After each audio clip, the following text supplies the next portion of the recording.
இன்றைய முக்கிய செய்திகள். புதுச்சேரி நகரம் சுற்றுலா தலமாக விளங்குவதால் விடுமுறை நாட்கள் மட்டுமின்றி வார இறுதி நாட்களிலும் வெளி மாநிலத்திலிருந்து ஏராளமான சுற்றுலா பயணிகள் வருகை தருகின்றனர்.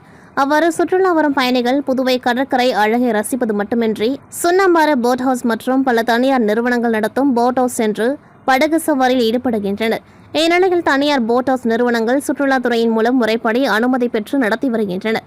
ஆனால் ஒரு சிலர் தன் சுய லாபத்திற்காக எந்தவித லைசென்ஸ் பெறாமல் வழக்கத்துக்கு மாறாக மீன்பிடி படகுகள் மூலமும் மற்ற படகுகள் மூலமும் சுற்றுலா பயணிகளை எவ்வித பாதுகாப்புமின்றியும் மிகவும் ஆபத்தான முறையில் சுற்றுலா பயணிகளை ஏற்றி செல்கின்றனர். இது மிகவும் ஆபத்தான செயல். சுற்றுலா பயணிகளுக்கு ஏதேனும் கடலில் ஆபத்து நடந்தால் புதுவையில் உள்ள லைசென்ஸ் பெற்று நடத்தி வரும் அனைத்து உரிமையாளர்களுக்கும் இடையூறாக இருக்கும். அதிக முதலீடு செய்து போட் ஹவுஸ் நடத்தி வரும் அனைத்து உரிமையாளர்களுக்கும் வாழ்வாதாரம் பாதிக்கப்படும். ஆகவே இதை உடனடியாக சுற்றுலாத்துறை தலையிட்டு சட்டத்தை மீறும் நபர்கள் மீது கடுமையான நடவடிக்கை எடுக்குமாறு தனியார் போட் ஹவுஸ் நிறுவனங்கள் சார்பாக கேட்டுக் கொள்ளப்படுகின்றது. புதுச்சேரி கைப்பந்து சங்கம் சார்பில் மாநில அளவிலான ஜூனியர் சாம்பியன்ஷிப் போட்டிகள் உப்பளம் இந்திரா காந்தி விளையாட்டு மைதானத்தில் கடந்த 28ஆம் தேதி துவங்கி நடைபெற்றது. இதில் ஆண்கள் பிரிவில் 25 அணிகளும் பெண்கள் பிரிவில் 12 அணிகளும் கலந்து கொண்டு விளையாடினர். இறுதிப் போட்டி நேற்று நடைபெற்றது. இதில் ஆண்கள் பிரிவில் அரியங்குப்பம் பாரதிதாசன் அணியும் கருவடிக்குப்பம் ஸ்பைடர் அணியும் மோதினர். இதில் அரியங்குப்பம் பாரதிதாசன் அணி 2-0 என்ற செட் கணக்கில் வெற்றி பெற்று சாம்பியன் பட்டத்தை வென்றது. கருவடிக்குப்பம் ஸ்பைடர் அணி 2வது இடமும், சுதந்திர பறவை அணி 3வது இடமும், அரியங்குப்பம் ஏவிஆர் அணி 4வது இடமும் பெற்றன. அதேபோல் பெண்கள் பிரிவில் அரியங்குப்பம் ஏபிஆர் லாஸ்பேட்டை சிவந்தி ஆதிதன் பயிற்சி திட்ட அணிகள் இறுதிப் போட்டியில் மோதின. இதில் அரியங்குப்பம் ஏபிஆர் அணி 2-0 என்ற செட் கணக்கில் வெற்றி பெற்று முதலிடம் பிடித்தது. சிவந்தி ஆதித்தன் பயிற்சி திட்ட அணி 2வது இடமும், அரியங்குப்பம் பாரதிதாசன் அணி 3ஆம் இடமும், கொம்பாக்கம் காந்திஜி அணி 4ஆம் இடமும் பிடித்தன. இதனைத் தொடர்ந்து வெற்றி பெற்ற அணிகளுக்கு பரிசளிப்பு விழா நடைபெற்றது. இதில் ஆண்கள் பெண்கள் பிரிவில் முதல் 4 இடங்களை பிடித்த அணிகளுக்கு கைப்பந்து சங்க தலைவரும் சட்டமன்ற உறுப்பினருமான கல்யாணசுந்தரம் பரிசுகள் வழங்கி பாராட்டினார். செயலாளர் ரமணி பூபதி மற்றும் நிர்வாகிகள் கலந்து கொண்டு பரிசுகள் மற்றும் சான்றிதழ் வழங்கி கௌரவித்தனர். புதுச்சேரி அதிமுக பொருளாளர் ரவி பாண்டுரங்கன் அரியங்குப்பம் தொகுதியில் பல்வேறு ஏழை எளிய மக்களுக்கு நலத்திட்ட உதவிகளை வழங்கி வருகின்றார். மேலும் கோவில் திருப்பணிகளுக்கும் உதவிகளை செய்து வருகின்றார். அந்த வகையில் அரியங்குப்பம் சட்டமன்ற தொகுதிக்குட்பட்ட சுப்பையா நகர் திரௌபதி அம்மன் கோவில், கோட்டைமேடு முருகன் கோவில் மற்றும் தேங்காய்த்திட்டு முத்துமாரியம்மன் பாலமுருகன் கோவில் மற்றும் பல்வேறு கோவில்களுக்கு பங்குனி உத்திரத்தை விழாவை முன்னிட்டு அதிமுக மாநில கழக பொருளாளர் ரவி பாண்டுரங்கன் அவர்கள் நன்கொடையாக மொத்தம் 75,000 ரூபாய் அந்தந்த கோவில் அறங்காவலர் குழுவினரிடம் வழங்கினார். மேலும் பிசிபி நகர் பகுதியில் உள்ள முத்தலம்மன் ஆலயத்தின் மேல் பகுதியில் தண்ணீர் கசியாத வண்ணம் கான்கிரீட் தரை போட்டு திருப்பணி செய்து கொடுத்தார். இந்நிகழ்ச்சியில் தொகுதி கழக செயலாளர் ராஜா, வார்டு செயலாளர்கள் ஜெயக்குமார், பாலு மற்றும் கோவில் நிர்வாகத்தினர், கழக நிர்வாகிகள், ஊர் பொதுமக்கள் உடன் இருந்தனர். தொடர்ந்து கோவில் நிர்வாகத்தினர் அதிமுக பொருளாளர் ரவி பாண்டுரங்கனுக்கு சால்வை அணிவித்து மரியாதை செலுத்தினர். புதுச்சேரி மாநிலத்தில் மொத்தம் 469 பள்ளிகளில் 80,000 மாணவ மாணவிகள் பயின்று வருகின்றனர். புதுச்சேரி மாநிலத்திற்கு என தனி கல்வி வாரியம் இல்லாததால் புதுச்சேரி மற்றும் காரைக்காலில் தமிழக பாடத்திட்டமும், ஏனாமில் ஆந்திர மாநில பாடத்திட்டமும், மாஹேயில் கேரள மாநில பாடத்திட்டமும் பின்பற்றப்பட்டு வந்தது. புதுச்சேரியில் கடந்த 2024-25 கல்வியாண்டு முதல் 1ஆம் வகுப்பு முதல் +2 வரை சிபிஎஸ்இ பாடத்திட்டம் அமலுக்கு வந்துள்ளது. இவர்களில் 10 மற்றும் +2 மாணவர்களை ஆண்டு பொதுத் தேர்வை எழுதி முடித்துவிட்டு தேர்வு முடிவுக்கு காத்துள்ளனர். அதே நேரத்தில் 1 முதல் 9ஆம் வகுப்பு மற்றும் +1 மாணவர்கள் ஆண்டு இறுதித் தேர்வு கடந்த 23ஆம் தேதி முடிந்து விடுமுறை விடப்பட்டது. இந்த விடுமுறை நேற்றுடன் முடிந்து இன்று பள்ளிகள் திறக்கப்பட்டு 2025-26ஆம் கல்வியாண்டு துவங்குகின்றது. இதனிடையே மாணவர்களை வரவேற்கும் வகையில் அரசு பள்ளிகளில் பல்வேறு ஏற்பாடுகள் செய்யப்பட்டிருந்தன. பள்ளிகளில் தோரணங்கள் அமைத்தும் புதிதாக பள்ளிக்கு வரக்கூடிய மாணவர்களுக்கு பலூன்கள், இனிப்புகள் மற்றும் மலர்கள் கொடுத்தும் ஆசிரியர்கள் மாணவர்களை வரவேற்றனர். இன்று துவங்கும் பள்ளிகள் வரும் 30ஆம் தேதி வரை இயங்கும். மே 1ஆம் தேதி முதல் 1 மாதத்திற்கு கோடை விடுமுறை விடப்பட உள்ளது.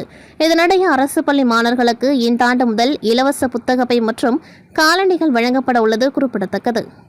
புதுச்சேரி மாநிலம் ஏனாம் பிராந்தியத்தில் தொடர்ந்து கள்ள சாராயம் காய்ச்சப்பட்டு விற்கப்பட்டு வருகின்றது. இதனை தடுக்கும் வகையில் காவல்துறை மற்றும் கலால் துறையினர் அதிரடி நடவடிக்கையில் ஈடுபட்டு வருகின்றனர்.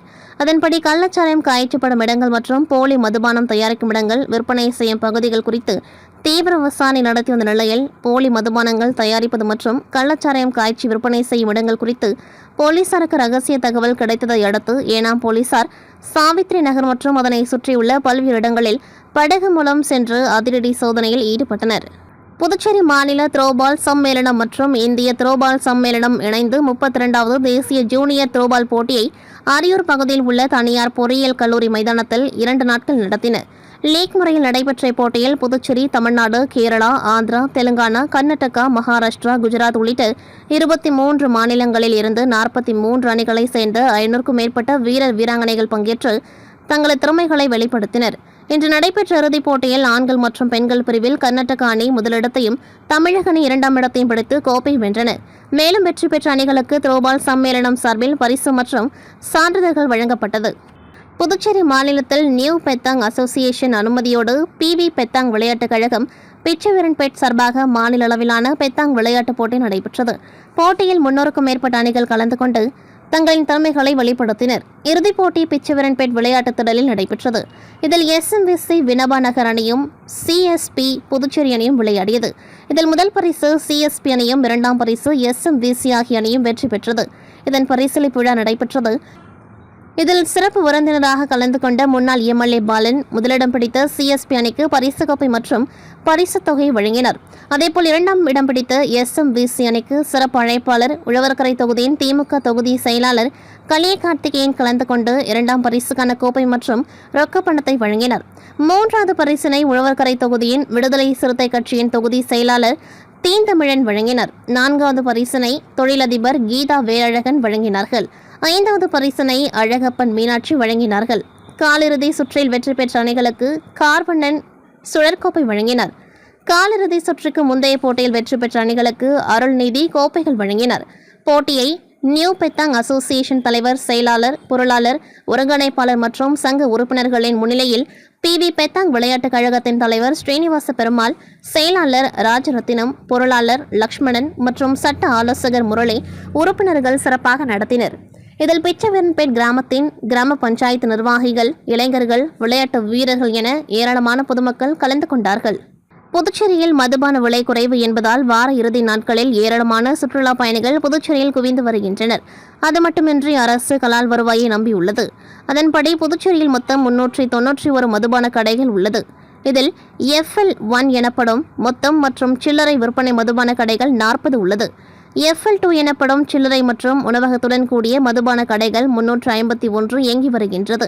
இதில் 15 FL1 மதுபான கடைகளின் உரிமங்களை புதுப்பிக்க அதன் உரிமையாளர்களுக்கு கலால் துறை சார்பில் நோட்டீஸ் வழங்கப்பட்ட நிலையில் அதனை புதுப்பிக்காததால் முத்தியால்பேட்டை மகாத்மா காந்தி வீதியில் இயங்கி வரும் NTS மதுபான கடை உள்ளிட்ட 7 மதுபான கடைகளை பூட்டி கலால்துறை அதிகாரிகள் அதிரடியாக சீல் வைத்தனர். மேலும் மீதமுள்ள கடைகளுக்கு இன்று மாலைக்குள் சீல் வைக்கப்படும் எனவும் தெரிவித்துள்ளனர். அது மட்டுமின்றி கடை சீல் வைத்தது குறித்து வழங்கப்பட்ட நோட்டீஸில் தங்களது மதுபான விற்பனை உரிமத்தை புதுப்பிக்காததால் தங்களின் உரிமம் கலால்துறை ஆணையர் உத்தரவின் பேரில் ரத்து செய்யப்படுவதாக தெரிவிக்கப்பட்டுள்ளது.